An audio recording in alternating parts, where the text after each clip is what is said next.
This is John Kelly, Kelly Law Team. I wanted to talk to you about motorcycle accidents and some of the causes. One of the things that we see in our office a lot is accidents involving motorcycles where the other party failed to yield. It's a common cause, and it can actually present some difficulties with proving liability.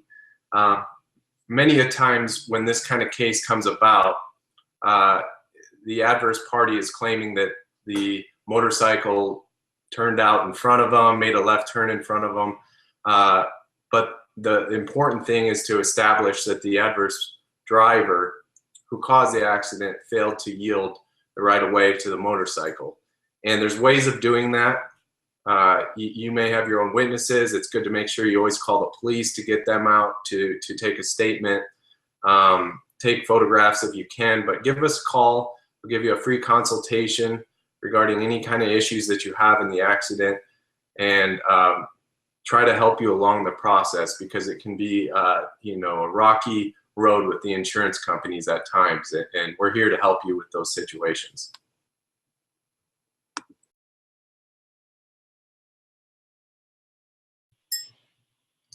This is John Kelly of the Kelly Law Team. I want to talk to you about some accidents that I see a lot with motorcycles, which are improper lane changes. A lot of motorcycle accidents are caused by improper lane changes. The drivers just either don't see you on your motorcycle or are being reckless. And the problem that we see in these cases is that they're sometimes difficult to prove that the other party did an improper lane change. So one of the easiest ways to present that is if you call the police and they come out, take statements, and issue an improper lane change citation to the adverse driver. However, if we don't have that, we need to sit down and talk about the case to see if we can come up with some other witnesses that may have been around. If you have your own witnesses, we can take their statements and present those to the insurance providers. And also, in some of these major cases, we need to hire an investigator and go track down to see if there's any video surveillance of the area. Sometimes the intersections will have video from the government. Other times, private entities will have cameras that were pointed towards the road. So these are things that are important in proving liability. So give us a call if you have an improper lane change case, and we'll help you through the process.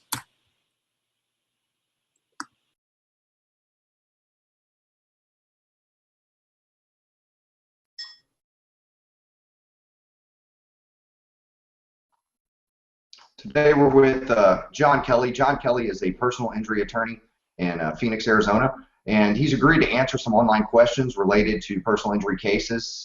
For those of you who posted a question, you should be getting your answers right now. Obviously, if you need a follow-up, feel free to reach out to John.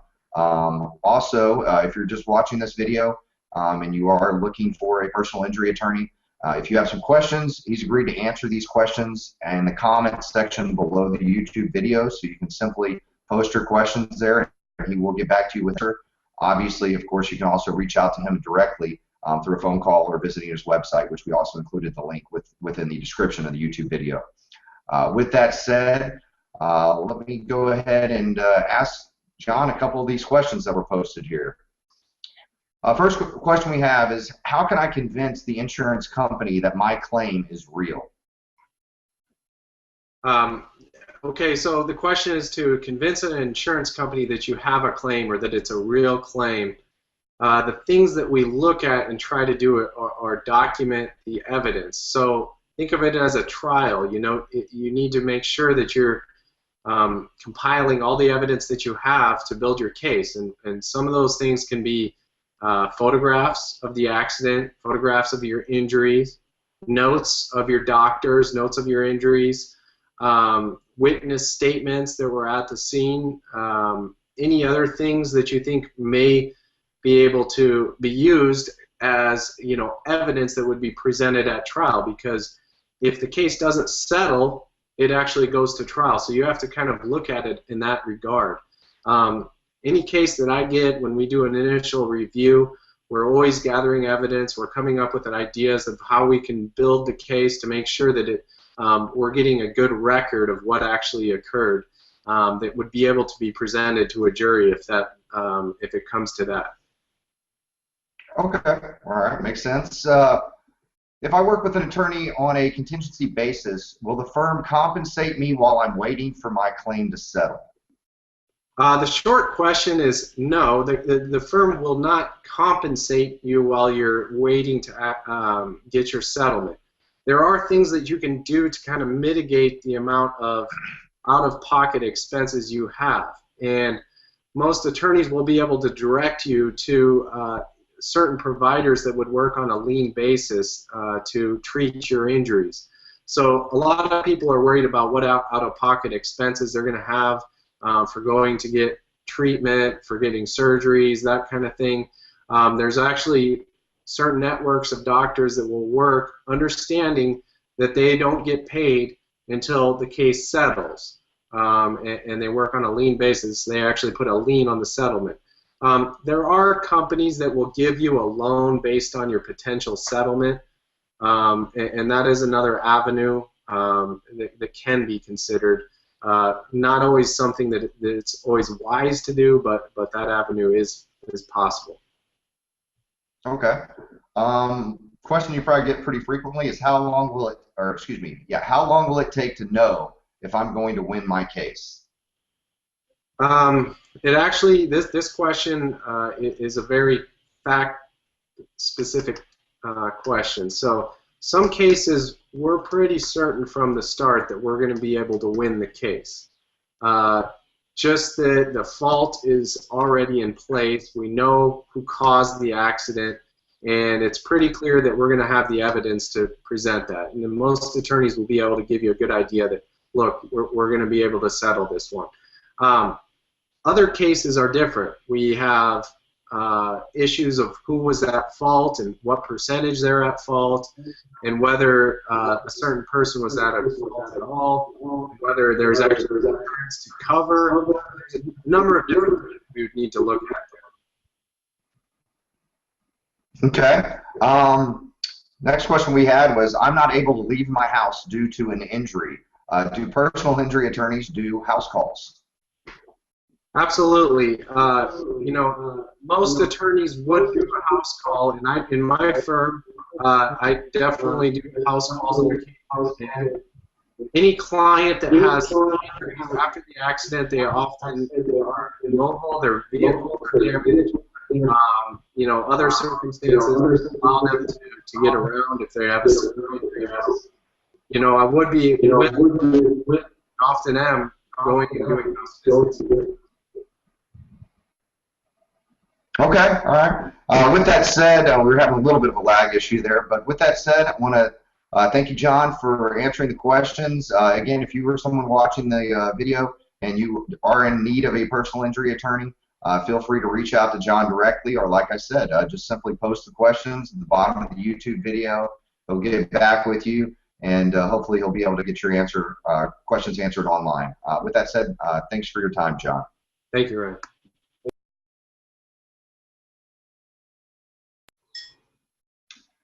If you're in the process right now of looking for a personal injury attorney in Arizona, this video you may find helpful to you. John Kelly is a personal injury attorney in Phoenix, Arizona. He's agreed to not only answer some online questions, which may be relevant to what you're asking, but in addition, he's agreed to answer your questions directly. If you have a question for him, all you need to do is post this down in the comment section below, and he will get back to you within 24 to 48 hours with his response. Obviously, if you have more pressing of an issue, feel free to reach out to John directly. His contact information is in the content section below. With that said, John, let's go ahead and go into our first question. First question was, if I get into an accident, who pays for my medical expenses? Okay, thanks, Ryan. The first question about medical expenses is actually a very common one. Most people who are involved in a serious accident, whether it be a vehicular accident, truck accident, or something at work, who will have to deal with medical expenses, and those can really start adding up quickly. typically, what ultimately will happen is that the adverse party, the party who injured you, so if it's a vehicle accident, the adverse driver's insurance carrier will be the person that will be responsible for um, your medical expenses, and that's what kind of a personal injury attorney's job is to do, is to work with that adverse insurance carrier and make the demands on them based on your medical expenses. Now, if the accident was your own fault and you were the cause of your own injuries, then you kind of have to rely on your own health insurance, or there is also med pay or medical payments that can provide for you, and that's something that you should have in your insurance policy, in your auto insurance policy at least, is medical payments that can kind of help provide for your medical expenses if the accident ends up being your own fault. But if it's the adverse party's fault, then we go after the adverse insurance carrier for those medical expenses. Okay. Next question we had is, if I'm in a car accident and my vehicle's has been damaged, am I entitled to a rental car? Okay, so if your vehicle is damaged after a car accident, a lot of people end up without a mode of transportation to get around, and that's a problem because they have a lot of hospital visits, sometimes other medical providers that they have to get to, sometimes even work. So one thing that's smart to do is to have rental insurance in your own auto insurance policy. So that's something that you can talk to your insurance provider and make sure you get that in there. If you don't, most adverse insurance companies, the party that it's at fault, their insurance carrier will also usually kick in and provide a reasonable amount of time in a rental vehicle. They'll pay for a reasonable amount of time. That can be a very short period of time, though, so you want to make sure that you're contacting an attorney to see what your options are in that circumstance. Okay, all right, that makes sense. The next question we had was, if I'm in a car accident with another party and that party leaves the scene of the accident before the police arrive, or before I can obtain their information, what should I do? This actually happens quite often, people that are leaving the scene of an accident after they cause it because they're afraid of the consequences that they may have. Another reason that it's vitally important to look at your insurance policy closely is that if you do not have uninsured or underinsured motorist coverage, specifically in this instance uninsured, you may be out of luck in this circumstance. But if you did get that uninsured motorist coverage, which is an option you can have in your insurance policy, and most people do have that, then you can, well, the first thing to do in an accident is to call the police and make sure that they take a report. Try to gather as much evidence as you can, see if there's other witnesses that we can track down this person. Call an attorney who may be able to have some resources of looking up where this person was, if there was any witness statements. But you always have your own insurance policy to fall back on, which is your uninsured motorist policy, which would compensate you in what we call the phantom vehicle type of situation. Gotcha. Okay. Next question we have is, if I'm involved in an accident with a person that lives in another state, what should I do? Again, you want to first make sure that you have the police come out to the scene of the accident, because in this kind of circumstance, we have an individual who lives in another state. We want to make sure we have the correct information from them. So we need to get their name, their date of birth, their policy that they have, where they live, address. Those kind of things are important, and the police will take that. And actually, most of the time when there's an auto accident and the police come to the scene, they have an information sheet that they exchange with the parties who have been involved that will list on there the name, address, all the identifying information that you will need. You can then take that sheet and bring it directly to an attorney who will be able to track down that person's insurance coverage, send them a notice, open up a claim for you, and even if it's out of state, get that taken care of. Just of a note, typically you need an attorney that practices in the state where the accident occurred. So if you're in another state, say you're in California and get in an accident, you're going to typically need a California attorney. If you're in Arizona, you need an Arizona attorney. Another attorney in another state can actually handle a claim, but not to the point of actually filing a lawsuit, which Gotcha. so that's how that works. Okay, all right.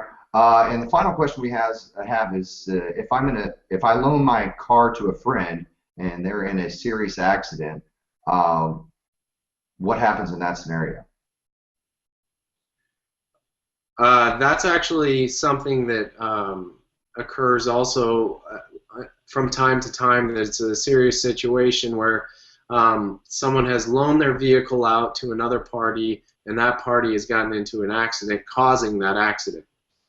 What you need to be aware of is that your insurance follows the vehicle. So even though you were not driving your vehicle, your insurance policy is going to be up for examination and grabs by the person who was injured by that. Okay. So that's the first method, and then the second method can always go after the policy of the person who was actually driving. So that would be the secondary policy. Okay. Well, that was the last of the questions. If you've been watching the video, first want to thank you for your time. And obviously, if you have any questions directly, all you have to do is post them to the comments below. John will get back to you as soon as possible. Clearly, if you have an immediate need, just reach out to him directly. John, I want to thank you for your time. Thank you, Ryan. Today we're with John Kelly. John Kelly is a personal injury attorney located in Phoenix, Arizona. He's agreed to answer some online questions specifically related to car accidents. To those of you, if you've posted one of those questions, you're going to have your answers right away. If you've personally been in a car accident, you can reach out to John directly, or he's also agreed that you can just simply post your questions that you have directly related to your case or potential case at the bottom of this video. With that said, John, I want to go ahead and go into some of these questions, and I'll start with the first one. How long do I have to file a car accident claim? Yeah, in Arizona, every state has a little bit different laws with this, and the law that we're talking about is the state's statute of limitations, the limitation of when you can bring a lawsuit. So in Arizona, generally, and there are some exceptions to this, in Arizona, generally, after an auto accident, you'll have 2 years to actually bring the lawsuit. Now, if one of those exceptions, which is kind of a big one, which I'll discuss, is if a minor is involved in the vehicle, so someone under 18. And in that case, the person actually has 2 years to bring the lawsuit after they turn 18. So this time starts tolling after they turn 18. There are some other little wrinkles in the law in that area, so it's a good idea to talk to an attorney. And even if you think the statute of limitations has run in your case, you may want to just check on with an attorney to really sit down and evaluate the case in detail. Okay, all right, makes sense. Next question. It's probably fairly common to you as well. My insurance company has denied my claim. What is the next step? Okay, so this one actually is an interesting question because the individual is saying that their own insurance company has denied their claim. I often get the question, if the other insurance company denies my claim, what are my options then? And that answer is typically, well, we can push forward and file a lawsuit and possibly even go to trial, arbitration. There's a lot of other things that can happen there. But if your own insurance company is denying your claim, then I'm going to make the assumption that this is an uninsured claim, meaning that the the lawsuit was actually towards the person that caused the accident didn't have the insurance to cover your injuries and damages, so you had to go to your own insurance company and say, pay my injuries and damages based on someone else's fault. And if they deny that claim, then you can demand arbitration. And there's usually an arbitration agreement that's kind of in your policy. So what seems like is a simple question gets very complicated quickly. So you'll definitely, want to consult with an attorney about that and go over your policy. So the place to start is with your own insurance policy. Okay, all right. This one's a little longer. I went to dinner with my wife and had a few drinks. On my way home, my car was hit by another driver. The police showed up and arrested me for DUI. The person was arrested for DUI. I resolved my DUI. Do I have a legal case against him since he caused the accident? Absolutely.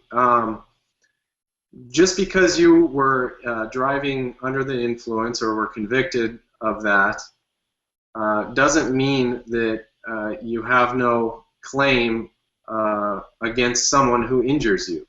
And the question is, who is at fault for the injury and or the accident? And it sounds like, in this case, the other party was found to be at fault. Now remember, there can be comparative fault.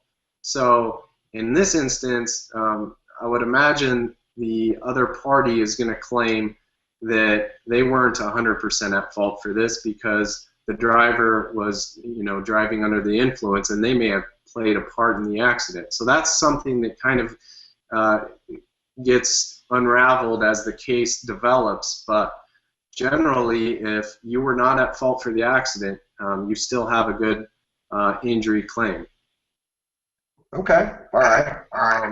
This next one is, I live in Phoenix, but was on vacation in Costa Rica.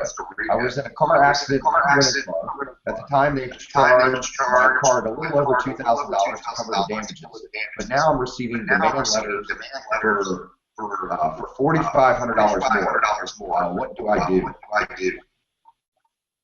Well, one of the things that really makes this case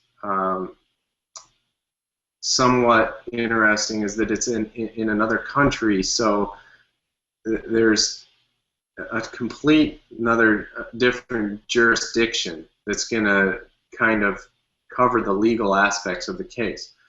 What I'm assuming happened here is there was an accident in a rental vehicle, and the rental company had to pay out, their insurance company had to pay out for the injuries to the other person, so they're subrogating and trying to go after the renter. And that may be completely legal. Now, why they're actually going after more money than they had originally gone after is something that there would have to be some exploration of finding out where all these bills are coming from, what the medical expenses were of the other party, who the insurance companies are that are involved with this. So that's something that definitely, we want to make sure we get to the bottom of it so that this individual can have an absolute resolution of the case and not worry about more and more bills coming down the road and not knowing why they're coming. Okay, I understand. And this is the final question here. This was posted. When I was walking my dog, I was hit by an indirect with no insurance. He was arrested. I have some medical ways that he's covered through a lawsuit. Yeah, with someone who runs you over on the road, you're going to have a lawsuit against that individual. The question then becomes, when you get a judgment, are you going to be able to collect that? And a lot of times, unfortunately, there are situations where people are injured by someone and they aren't able to recover their damages, their pain and suffering, what other avenues that they may be able to collect otherwise are not available to them because the other party doesn't want to have insurance, or they don't have assets to go after it. And so that can be a situation that can be lead with a lot of medical expenses.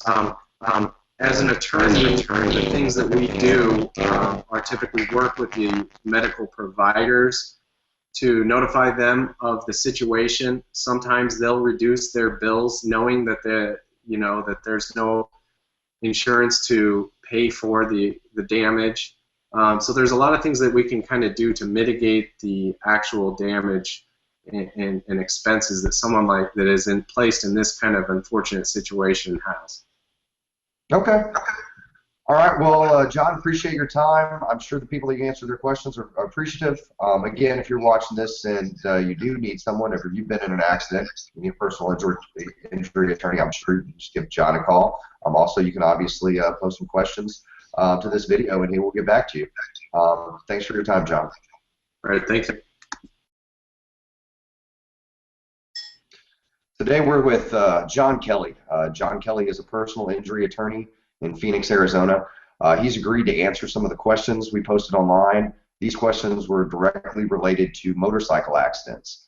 If you're one of those people, he's going to answer your question right now. Alternatively, if you have been in a motorcycle accident, John, you can either reach out to John directly, you can give him a call, go to his website, shoot him an email. But he's also agreed to answer some questions directly below this. So if you actually have been in an accident on a motorcycle, just post your questions at the bottom of this video, and he's going to get back to you. With that said, John, let me go ahead and start off with the first question from the online user. Right. He asked, are the laws different for motorcycles than cars? I guess pretty straightforward. Yeah, and it's actually a pretty straightforward answer. The cars and motorcycles not only follow the same laws, on the streets, but legally in a personal injury case, they have most of the same laws as each other. So when we're pursuing a personal injury claim, we're dealing with the same statutes. There is no significant difference from being involved with a motor vehicle or a motorcycle legally.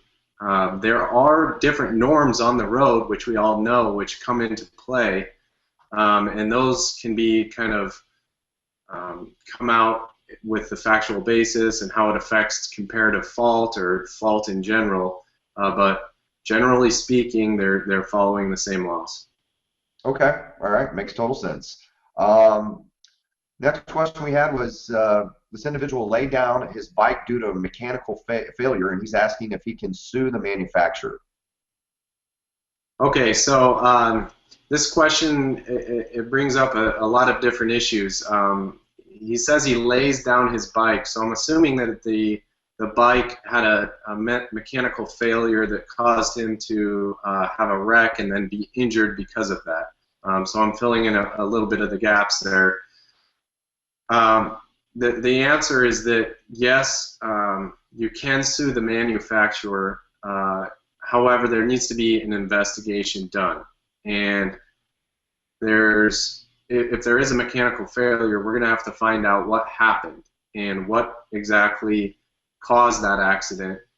If there is a product on that vehicle or on the motorcycle that had difficulties or failed, it might be a product's liability claim. And a product's liability claim is actually a lawsuit against the dealer or the manufacturer of that motorcycle or the parts manufacturer. So it's a negligence-based claim also, and it's something that you need to talk to a qualified person who is an injury attorney that can kind of guide you in the right direction with those cases, because they can become very complicated. Okay, all right. Next question was, I wrecked my bike because there was a motorcycle. I wrecked my motorcycle because there was trash on the highway and I couldn't avoid it. I had some minor injuries and totaled out my bike. Do I have a case? Yeah, so this is actually a similar case to someone who is involved in a hit-and-run accident. what happens is someone is injured and it wasn't their fault, it was someone else's fault, but we don't have the other person. So in this case, the other person presumably had some debris that was on the road that caused an accident. There is no person to sue directly in that regard, but most people have in their insurance policy, and if you don't have it, you should look into it, uninsured motorist coverage. And what that is coverage set aside for times when the other party who either injured you doesn't have insurance or not enough insurance, or we don't know who the other party is. And so you actually go and make a claim with your own insurance company, and you get compensation that way. So it is possible to get compensation in that situation, and anyone who finds themselves in that type of situation is definitely going to want to talk to an attorney about that. Okay. All right. And the last question we had, this one's a little longer, so bear with me. Said, my son was recently hit by a truck while on his motorcycle. The driver never saw him, but my son was speeding. The police wrote it up as my son being at fault for the accident. He's facing some fairly serious medical bills. Even though it was his fault, is there any way to recover from any other of the groups or any other group? Okay. So if I remember, this question has to do with the son was later arrested for driving under the influence. Is this the question? No, this is not the question. This is the one. He is. He basically, all he's telling us in this one is he was caught speeding, and he was at fault for speeding, and the police wrote it up as it being his fault, but now he's seeing if he can actually recover from basically to cover some of his medical bills, even though. Oh yes. Okay. So in this question, it was the driver's fault, and he's wondering if he can recover, even though he has medical bills, but it wasn't. But the accident was his fault. So this is actually a common question that I get, and there's a police report that wrote this individual up as being at fault for the accident. The police report is hearsay, so it's not all a loss when a police officer writes a citation for an individual and they make the determination that it was that driver's fault. There can be other investigation done to determine if there may be some comparative fault there. And if through an investigation we find out that the other person was even, say, 30% at fault for the accident, there is the possibility of getting some recovery there. So it's definitely something that any individual, even if they are determined to be at fault, should consult with an attorney initially to go over the fact scenario, what happened, the recollection of what happened, and see if there's other avenues that we can pursue to investigate the case and establish some comparative fault. Okay. Well, John, I want to thank you for your time. I know the people that posted this are going to be thankful that you answered their questions. If you are watching this and have been in a motorcycle accident, please feel free. Like I said, John's open the door. All you have to do is just post your questions to the video, and he's agreed to get back to you. And obviously, you can also give him a call. Thank you, John. Thanks for your time, Ryan.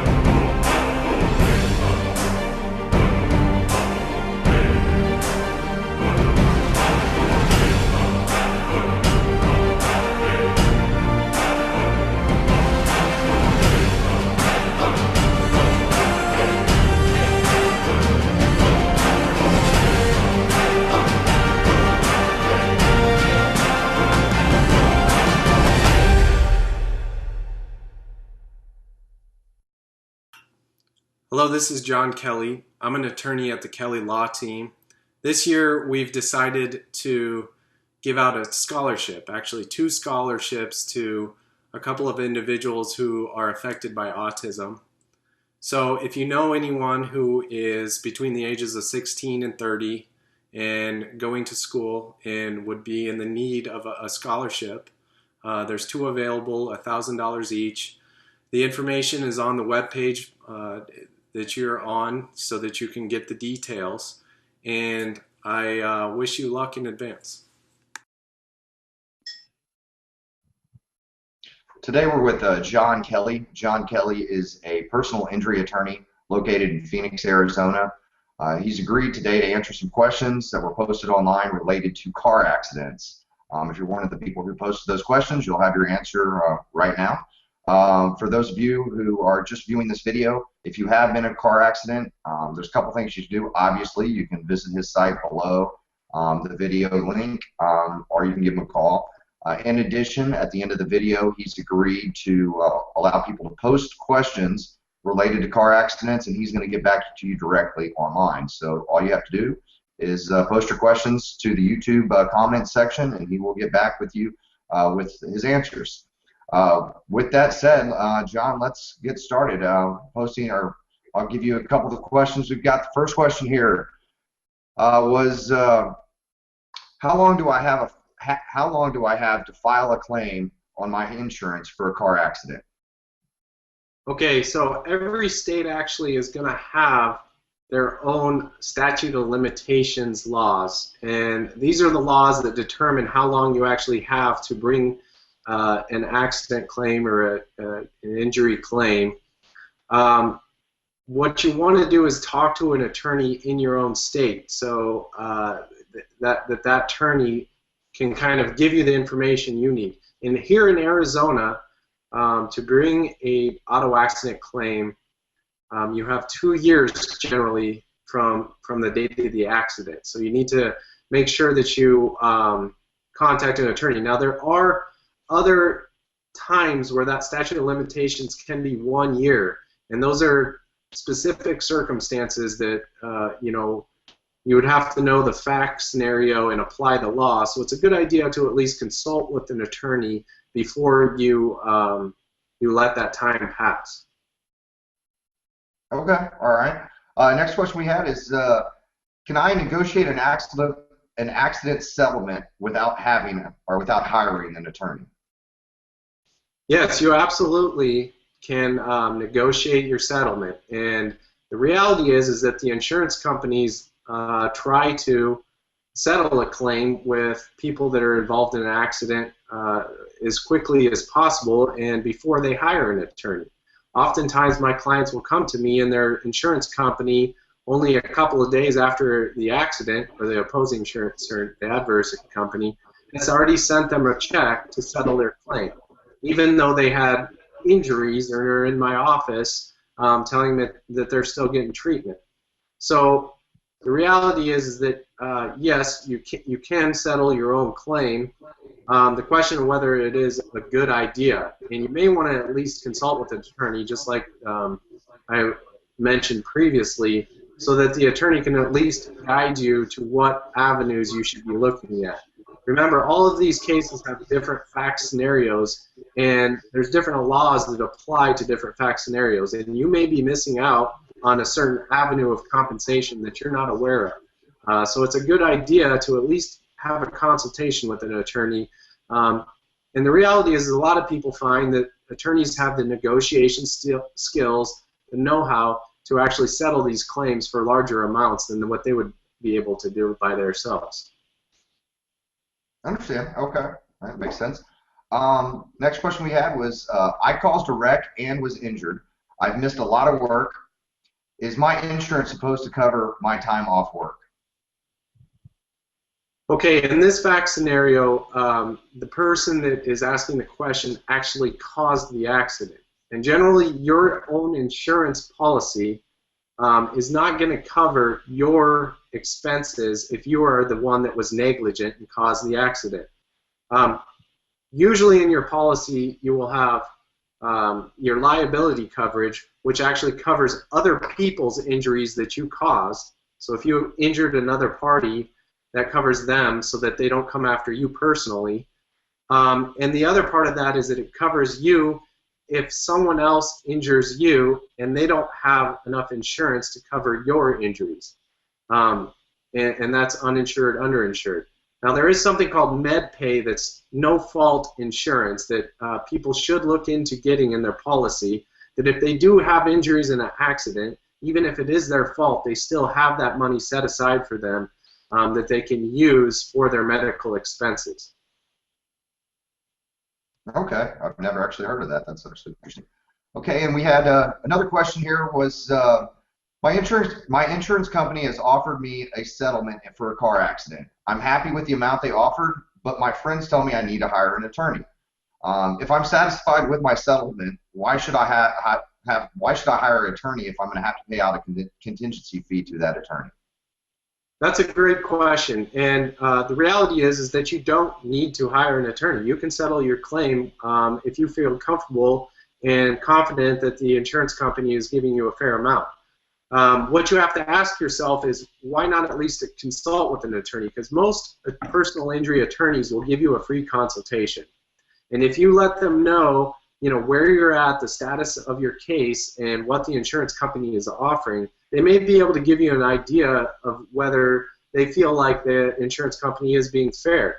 If they feel like they are not being fair, or that that there is other avenues that you haven't considered for compensation, it may be beneficial to you to at least pick up the phone. So I always encourage people not to be afraid of an attorney, and just at least call them up and see what their options are. Many times I'm able to let clients know that they have other avenues for compensation, help them look at their case a little bit differently, and they're greatly benefited by that. So would part of that be able to, for example, and I don't know if you're allowed to do this, but can you tell people, okay, well, in similar cases to like this is kind of the typical settlement, that sort of thing? Absolutely. Most attorneys are going to know regarding how much damages there were, how much injuries there were, what a typical case like that would settle for. Now, attorneys, though, are typically pretty careful about giving exact figures or even tight ranges, because there's a certain amount of unpredictability there with the case. There's no magic book that says this injury and this insurance equals this settlement, but any experienced attorney is going to be able to tell them that given what they've heard, this sounds like a decent offer, or this sounds like they may be lowballing you on this case, and we may want to look at these other avenues for compensation. There may be other insurance available out there. So there's just a number of issues, and like I said, it's a free consultation, so you have nothing to lose by picking up the phone. Okay, makes sense. Well, for those of you who posted your questions, hopefully these did answer your questions fully. If you have more, just let us know. Again, for those people just watching the video, if you want to reach out to John, feel free. Also, you can just post your questions below to the YouTube video, and he will get back to you as he has time, but hopefully within 48 hours. Hopefully he'll be able to get back to you. With that said, John, I want to thank you for your time, and thanks again. Thank you, Ryan. I'll be happy to answer any questions that are posted.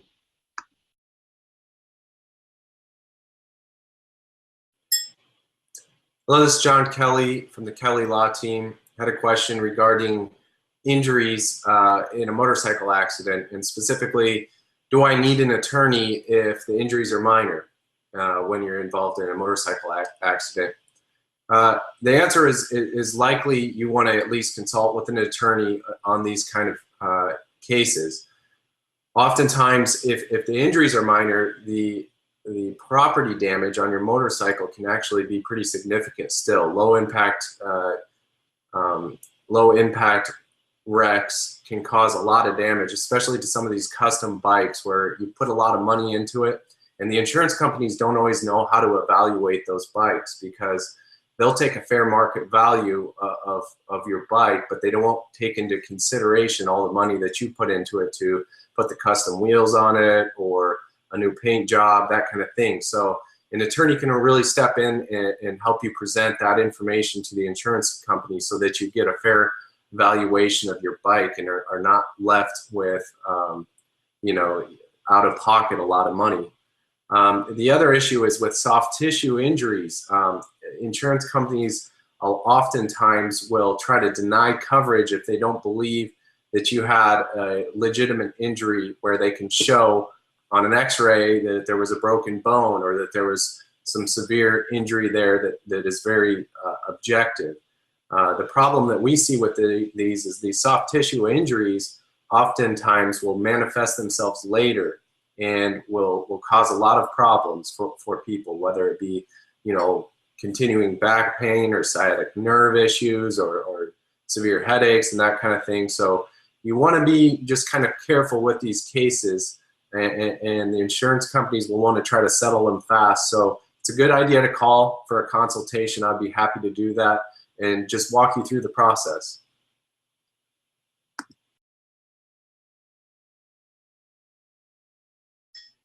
We're with John Kelly with the Kelly Law Team. He's a personal injury attorney in Phoenix, Arizona, and he's agreed to answer some online questions for us. Well, actually, a specific online question, and it was posted, how do I find the best personal injury lawyer?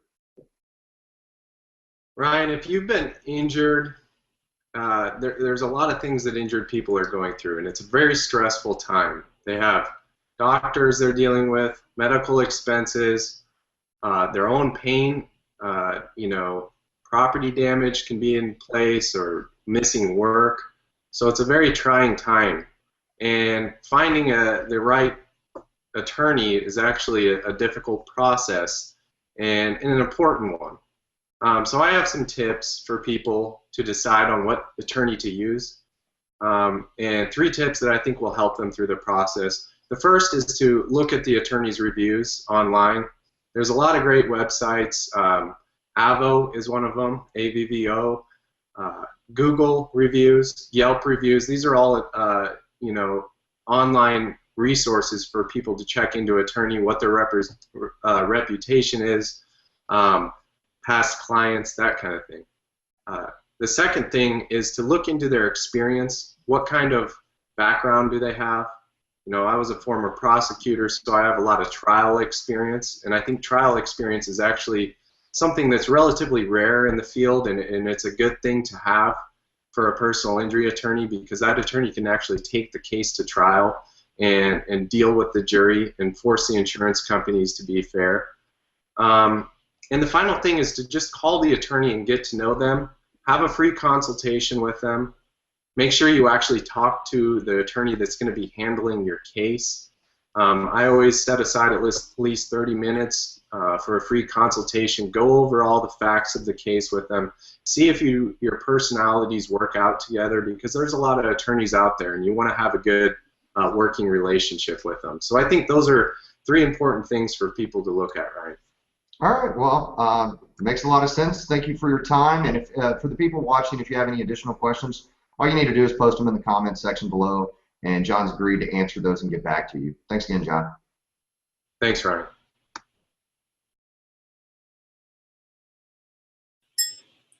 Hello, this is John Kelly of the Kelly Law Team. I wanted to talk to you about how motorcycle accidents are different than typical auto accidents when they go to a jury trial. The biggest issue that we see is that oftentimes jurors have a bias and oftentimes do not understand the challenges that motorcycle riders face on the road. So what we do is we make sure in voir dire, which is the initial stage of picking the jurors, we ask the right questions.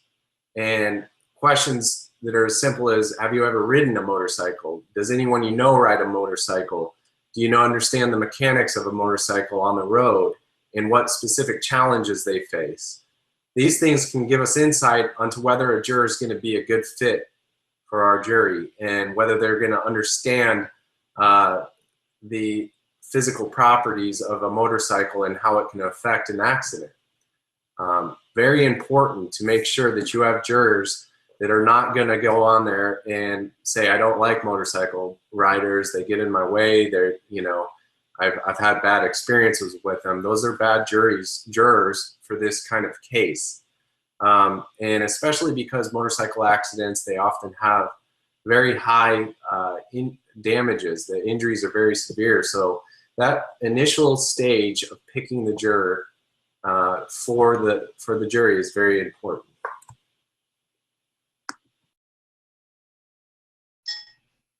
We're with John Kelly. John Kelly is a personal injury attorney in Phoenix, Arizona. He's agreed to answer some questions related to car accidents. Also, if you have a question, you can just post it in the comment section below and he'll get back to you.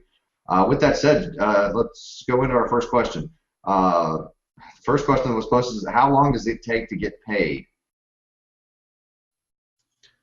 Okay, a very common question, and you know, when you're injured by another party, it only seems fair that you would get compensated promptly. Unfortunately, there's some things that kind of prevent that from happening.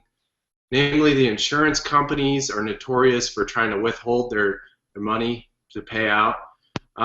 So what you really need is an aggressive attorney, someone who's going to actually call these insurance companies, hold them to their standards, make them evaluate your case, review the records, and make a reasonable offer and settlement within a reasonable time. And at my firm, I do that. I'm very aggressive with my cases. I call the insurance companies, make sure they're doing those things, and typically after I make a demand, we get the settlement pretty quickly. It's usually within 30 days of making the demand, so that's kind of a typical time. Okay. Next question was, if I work with your firm, will I work with you or with another attorney? Yes, I actually handle every case that I take personally. So I don't hand off the case to an inexperienced attorney or paralegal like a lot of firms do. There's a lot of law firms out there, unfortunately, that have kind of a turn and burn mentality where they take on as many cases as they can. They hire inexperienced staff, and they don't get the personal attention that they do at my law firm. When you call my office, you're going to get me, or you'll get my paralegal, Gary, who has 20 years experience doing personal injury work. And I evaluate the case on a case-by-case basis. I talk to my clients. I keep them updated. I staff the case with my paralegal, and I'm available by phone to my clients, which is a huge benefit to them because they don't feel like they're left out of the process, like they can't understand what's going on in their case. And I get a lot of clients that call me and they're frustrated that their attorney hasn't told them what they're doing on the case, and I just don't get that on my cases. Okay. All right. The next question we have is, what will you do to ensure that I get compensated as much as possible for my car accident? Well, that's a very good question. You need to have an attorney that's going to help you build your case. So that means collecting the evidence with you. So, you know, sending in the photographs to the insurance company, getting the right police reports, requesting all the medical records, ensuring that you're getting the treatment that you need to get better, and aggressively pursuing the insurance companies to make sure that they're playing fair. We have a wealth of experience in my firm in doing this, dealing with the different insurance companies, making sure that we're sending the right letters, the right demands, making the right phone calls, and doing these all at the right time to ensure that our clients are getting every dollar that we can for the claim. All right. Next question we have is, do you ever take car accident cases to trial, or are they all settled? They're not all settled, but most of them do settle. The reality is that trial is time-consuming, it's costly, it's risky, and most clients don't want to go through that process because it takes a long time to get to trial, it costs more money, it's stressful in a time that they're already stressed. So if we can make the insurance companies play fair and make a good offer for settlement, we want to go ahead and take that settlement because we're saving our clients a lot of headaches. And so the number is over 95% of our cases actually do not go to trial. It's a bit benefit to the client. Now, if we do go up against an insurance company that's playing unfair, We do take those cases to trial, and we have you have an attorney that has the trial experience to take those cases to trial. You know, I've done over 20 jury trials, and I've taken these cases to trial, and we can ensure that if that's the case, we'll do that. Okay. And the final question we had is, will I be charged for someone to review my case? Well, people are typically pretty nervous about this when they call in. They don't know how attorneys get paid. They worry that just by calling they may be charged something. The reality is that at my law firm, I'm always going to take the time to evaluate a case. I'm going to sit down with my client. If they want to do it over the phone, they can. They can come into my office for a free consultation. They can bring some documents with them, and I'll take a look at them and determine for them what their best method is moving forward.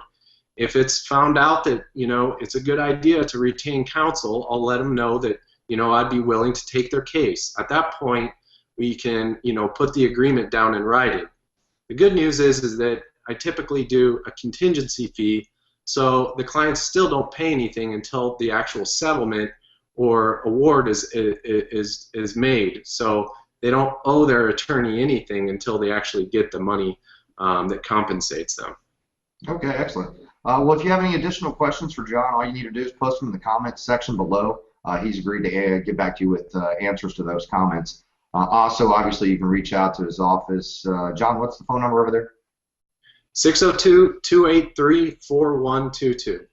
All right. Well, thanks for your time, John. Thank you, Ryan. So today we're with John Kelly. John Kelly is a personal injury attorney. He's located in Phoenix, Arizona. And today he's helping us out by answering some questions that were posted online, specifically related to car accidents. If you were in a car accident, some of these questions are pretty broad in scope, so these may be applicable to you. And if you're one of the people that asked questions, obviously you're getting your answer right now. In addition, John has volunteered that at the end of the video, after you watch it, if you have additional questions, you can post them in the comments of YouTube. He's actually going to come back and answer those. So with that said, I'm going to ask some questions directly from the web to John. So John, the first question was from Daryl. He says he was in a wreck 2 months ago with minor injuries. The insurance company is offering to pay him a supplement which is covering more than his actual expenses. Does he still need an attorney? Thank you, Ryan, for having me have these questions. As far as Daryl's concerned, I get this question quite often. Someone has been negotiating with the insurance company for any particular amount of time. They may have a settlement offer made, and it may cover all their expenses. So they're wondering, you know, do I need to hire an attorney? One of the considerations they need to have is that insurance companies want to minimize the amount of money that they're paying out. So they're not necessarily going to inform Daryl if there's any other areas of compensation that would be available to him. What isn't mentioned in his question is whether the insurance company had provided any monetary value for his pain and suffering. They haven't taken into consideration whether you know, he missed work from the accident, or what other avenues in his policy he may have, such as medical payments, what we call med pay, or other avenues that may be available to him that the insurance company is, you know, either not necessarily letting him know or informing him of. So one of the things he can do is at least have a consultation. And at the Kelly Law Team, I always sit down with clients, I look at their policy, it's a free consultation, and I give them advice about whether or not they could possibly do better. A lot of times they can, but sometimes I say, look, you got a good settlement here.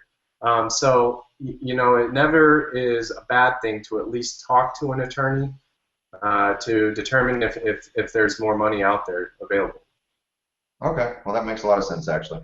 Okay, next question was from Janet. She said her car had a blowout and ended up running into a light pole. She said no one was hurt, but she's asking if she can sue the tire manufacturer. Yeah, so a lawsuit against a tire manufacturer and actually the person that sold the tire to them also could be in play in this. And that's going to be a product's liability case, and there would have to be negligence on the part of either the tire manufacturer or the realtor. But the interesting thing is that there wasn't any injuries, so we're talking about property damage only. So there's also the consideration if there was damage to the vehicle, if it wasn't significant damage, it may be a lot of effort to go after a tire manufacturer to get them to pay for, say it was $1,000 in damage. You may have a hard time pursuing that claim and having the value there. But with any products liability cases, I get these a lot where there are tire defects, and in those cases, a lot of times in truck accidents, we're looking at the manufacturer of the tire. The insurance companies are going to want to say, look, this was a maintenance issue. That tire should have been replaced at a certain amount of miles. So we have to do a little bit of investigation. But absolutely, anytime there's a wreck, there's always the possibility of a products liability case that kind of goes along with the personal injury case or property damage. Okay, all right, that makes sense. Next question was from Jim. Said, my wife and I were in a car accident, and the insurance company is attempting to negotiate a settlement. Why would I need to pay an attorney? Right. So, kind of along the same lines there. The insurance companies, I've had several cases where the insurance companies will call the injured party immediately, want to get a statement, want to try to settle the claim as soon as they can. The concerns are many there. One, we don't know what the extent of the damages are to the individual, how hurt they are. A lot of people don't realize, but they get in an accident, they feel okay the first day, the next day is when they start really hurting.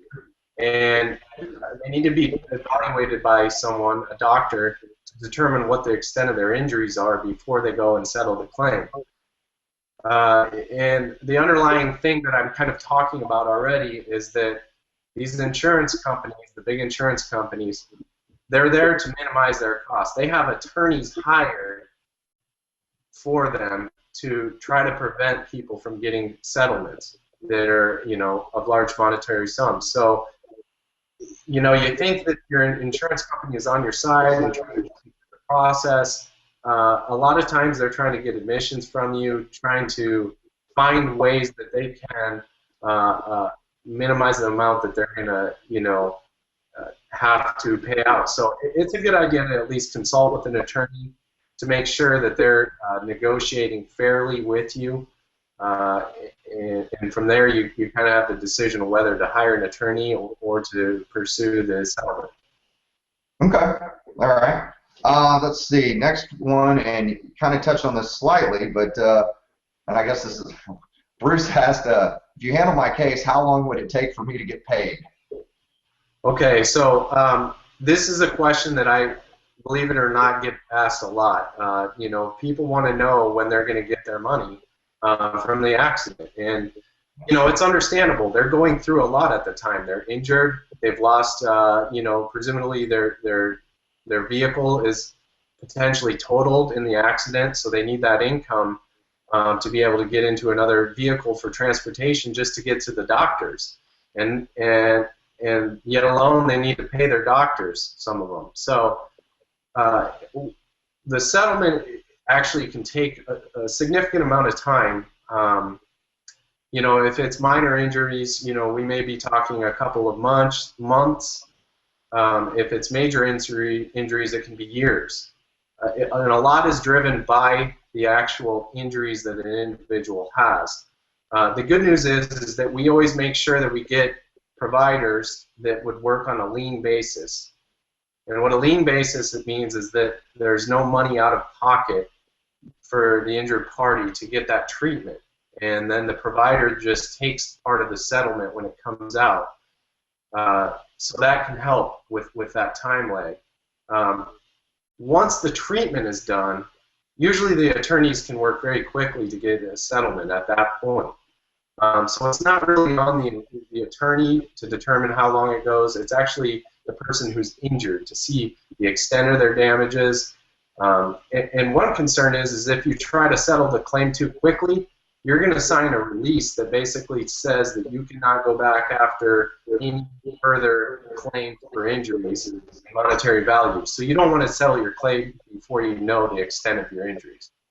Gotcha. Okay, that makes sense. Last question we had here was from Fan. Fan asked, I was hit by a truck last year and ended up in the hospital for 2 weeks, and insurance covered my expenses, excluding my lost time at work. But now I'm having back issues again. Is it possible to get these new expenses covered? And that kind of also, with Fan, that question dovetails into what I was just talking about with the settling your claim. The big question with hers is, has she negotiated and settled her claim? If she has, it's very likely that she had to sign a document that releases the insurance company from any further liability, which means that she may be out of luck. Now, on the other hand, if she hasn't settled that claim, if it's still an outstanding claim, and the statute of limits hasn't run, which is another issue your attorney can kind of walk you through, then she should be able to get that treatment and make a claim to the insurance company. So it should be available to her depending on what stage she is at through the process. Okay, and assuming she didn't sign off on anything, I guess. So, right. Okay, well, those were the questions that were posted. Like I said, if you have been in a car accident or an auto accident, just post your questions below. John has volunteered to answer these. John, is there anything else you'd like to add to that? Yeah, I'd be available to answer any further questions, any follow-up questions. I'd broadcast again. And Ryan, I appreciate the opportunity to answer the questions of your callers. Thanks. Thanks.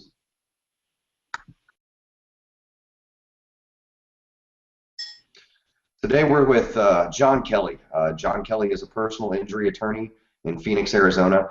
He's agreed to answer some of the questions we posted online. These questions were directly related to motorcycle accidents. If you're one of those people, he's going to answer your question right now. Alternatively, if you have been in a motorcycle accident, John, you can either reach out to John directly, you can give him a call, go to his website, shoot him an email. But he's also agreed to answer some questions directly below this. So if you actually have been in an accident on a motorcycle, just post your questions at the bottom of this video, and he's going to get back to you. With that said, John, let me go ahead and start off with the first question from the online user. Right. He asked, are the laws different for motorcycles than cars? I guess pretty straightforward. Yeah, and it's actually a pretty straightforward answer. The cars and motorcycles not only follow the same laws, on the streets, but legally in a personal injury case, they have most of the same laws as each other. So when we're pursuing a personal injury claim, we're dealing with the same statutes. There is no significant difference from being involved with a motor vehicle or a motorcycle legally. There are different norms on the road, which we all know, which come into play, and those can be kind of come out with the factual basis and how it affects comparative fault or fault in general. But generally speaking, they're following the same laws. Okay, all right, makes total sense. Next question we had was this individual laid down his bike due to a mechanical failure, and he's asking if he can sue the manufacturer. Okay, so this question it brings up a lot of different issues. He says he lays down his bike, so I'm assuming that the bike had a mechanical failure that caused him to have a wreck and then be injured because of that. So I'm filling in a little bit of the gaps there. The answer is that yes, you can sue the manufacturer. However, there needs to be an investigation done. And if there is a mechanical failure, we're going to have to find out what happened and what exactly caused that accident. If there is a product on that vehicle or on the motorcycle that had difficulties or failed, it might be a product's liability claim. And a product's liability claim is actually a lawsuit against the dealer or the manufacturer of that motorcycle or the parts manufacturer. So it's a a negligence-based claim also, and it's something that you need to talk to a qualified person who is an injury attorney that can kind of guide you in the right direction with those cases, because they can become very complicated. Okay, all right.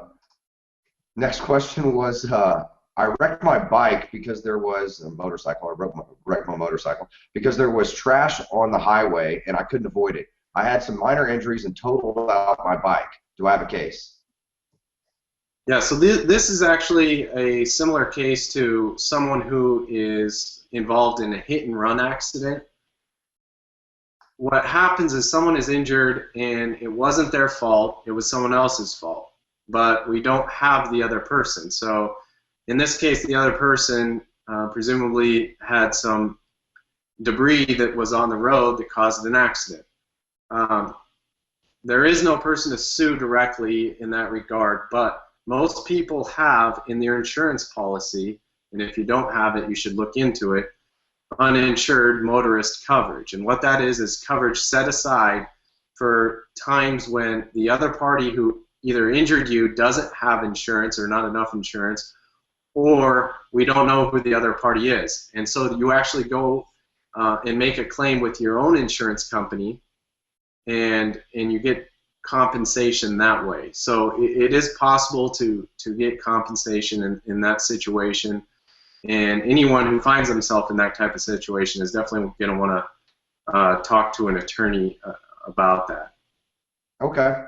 All right. And the last question we had, this one's a little longer, so bear with me. Said, my son was recently hit by a truck while on his motorcycle. The driver never saw him, but my son was speeding. The police wrote it up as my son being at fault for the accident.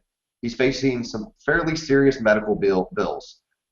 Even though it was his fault, is there any way to recover from any other of the groups or any other group?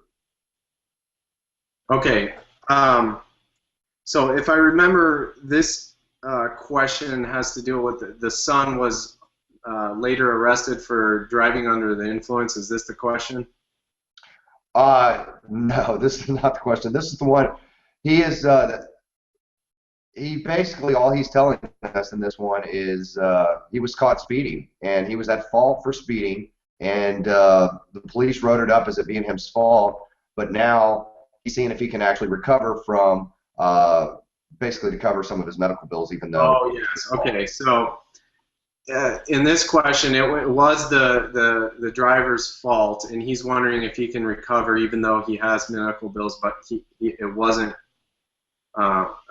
But the accident was his fault. So this is actually a common question that I get, and there's a police report that wrote this individual up as being at fault for the accident. The police report is hearsay, so it's not all a loss when a police officer writes a citation for an individual and they make the determination that it was that driver's fault.